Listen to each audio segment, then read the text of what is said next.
Lalong tumaba ata. Kabahal mong kalagayan sa White Tyson eh. Laki yan. Lalong lumaki. Siyempre, patako yan. Tabala na yan.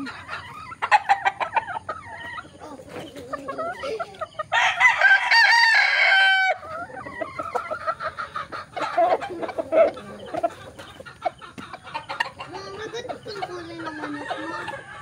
Wah, ganyan.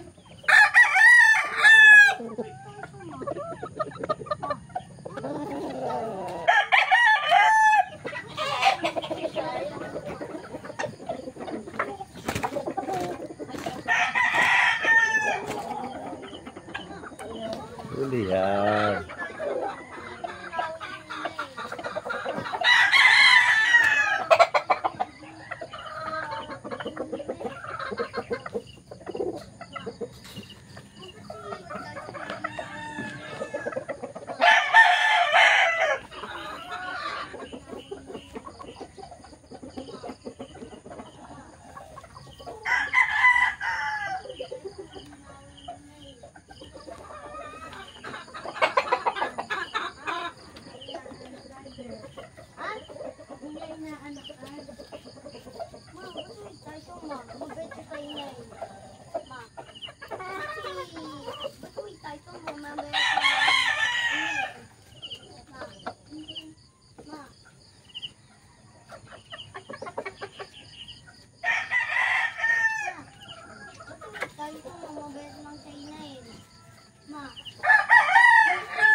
Ito ang ating bulik na nakatago.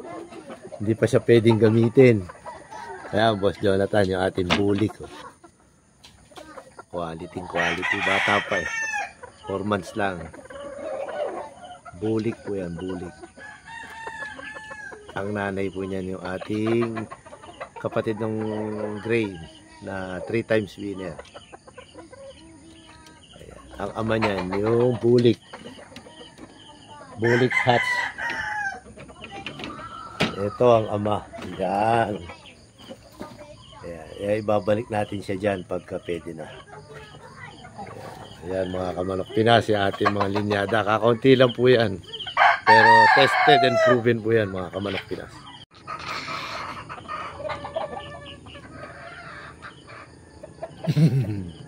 Good morning. Thank you Lord sa umagang ito. Ayan, nakapagpalahi na po tayo ng ating mga warrior. Yun. Hindi pa ako nagpapalit ng damit.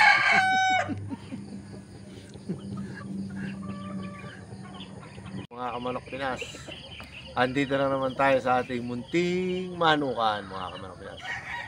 Ayan, magandang umaga po. No? Ang content mo natin, topic po natin ngayon eh. Mga winning line, bakit natatalo? Ayan, no? Kadalasan, bibihira naman po yun. Mga winning line po talaga, minsan natatalo kahit sa mga big time.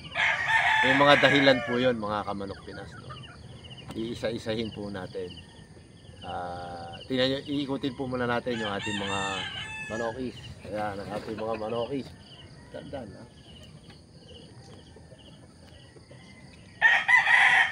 Ayan.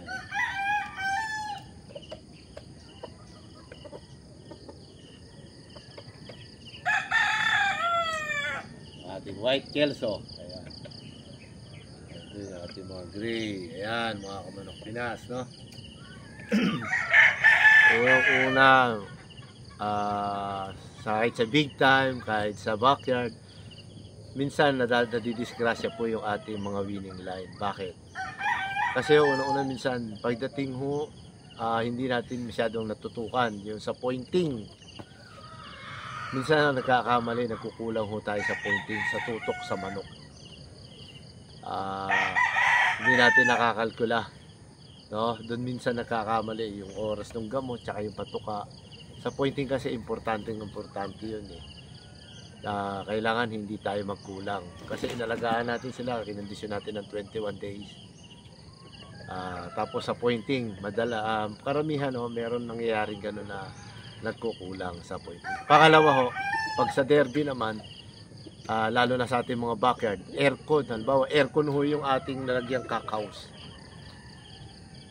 Pag aircon, syempre naninibago ho yung ating manok, kaya dapat ho, pagka nasanay ang manok natin sa walang aircon, pili ho tayo ng kakaos na wala ring aircon. Importante ho yun. Sa derby po, nangyayari minsan yung ganon. Pero lagi nyo tatandaan, mga kamanok Pinas, ito pa yun. Sports lang ho ang larangan natin, ang mga manokis natin. Sports lang po yan. Kapag tayo ay natalo, lagi natin tatandaan, isipin natin na mas magaling ang kalaban natin. I-develop na lang ho natin. Yun na yung pangalawa natin, sa aircon. Sa atin namang mga backyard, lalo na sa ulutan, minsan nagkakaproblema ho tayo sa pagparis ng manok. Sa sobrang tiwala natin dahil winning line at magaling yung manok, naipaparis natin ng alanganin o ng pilipit, di ba?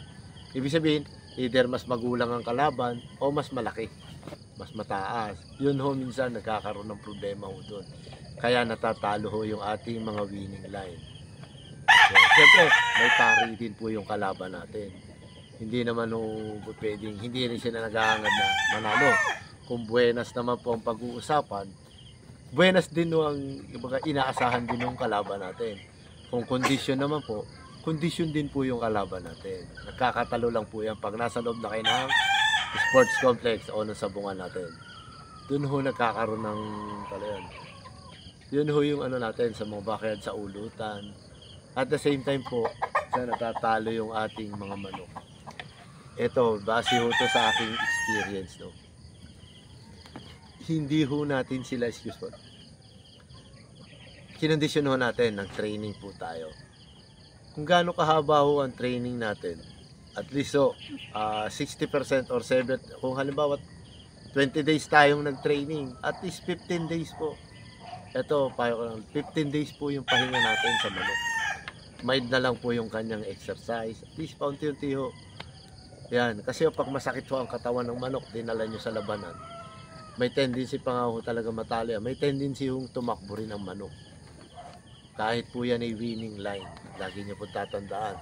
Binubugbog po natin sa training yan sa calisthenics. Kailangan bigyan din ho natin sila ng wastong pahinga. Yun ho ang base ho yan sa aking experience. Nangyayari po talaga yan kahit na po nasa winning line, kahit po sa mga big time, nadidisgrasya rin po. Bukod dun sa pahinga ng manok, yung pag-vitamins natin sa manok. Minsan, napapansin nyo, akala natin tama. Na-overdose po yung manok natin. Baga, namamanhid po yung kanilang katawan. Hindi po sila kumikilos hanggat hindi po sila nasasaktan. Paano po kung may tari na? Ayun. Marami ho tayong dapat isaalang-alang mga kamanok Pinas, Pagdating sa kahit na po winning line. Yan po yung isa base sa aking experience. Yan po yung mga dahilan, bakit natatalo po yung ating manok. Diba? Gaya po nung unang sinabi ko sa inyo, makakatulong po yan para maiwasan po natin. Doon po sa ating mga subscriber at hindi pa nakakapag-subscribe, mag-subscribe ko yun para sa ating mga video bagong topic. At abangan nyo po, may bago ho tayong parating na pulit. 3 po, galing Calamba, Laguna. Pa-shoutout po pala doon sa ating mga taga Tanawan po, taga Tanawan, Batangas, taga Tatala. Maraming salamat po sa ating mga pa-shoutout po, taga Tatala. Sabi Bulkan, Tanawan po, saka sa Taal pala, sa Taal. Salamat po sa inyo walang sawang panonood natin mga video, At doon sa mga ibang subscriber po natin, mga taga Batangas, taga Maynila, taga rito rin sa Binangonan, taga Tanay. Maraming salamat din po sa inyo, Yung ating pahulugan po, meron po siguro konti na, pero next breeding po, naka-prepare na po tayo. Mas marami po tayong pulit na magagamit dahil nag-breed na po tayo ngayon. Mas marami po tayong materialis na magagamit. Doon sa mga backyard po na inimbitahan ko kayo na sumali, doon sa ating grupo na binubuo. Salamat po doon sa mga nag-join. Maraming salamat po. So, sama-sama po tayo. Kahit ito sa maliit na grupo, samahan natin. Makakamit din natin yan. May tagumpay naman na nakaakibat dyan, mga kamanok Pinas.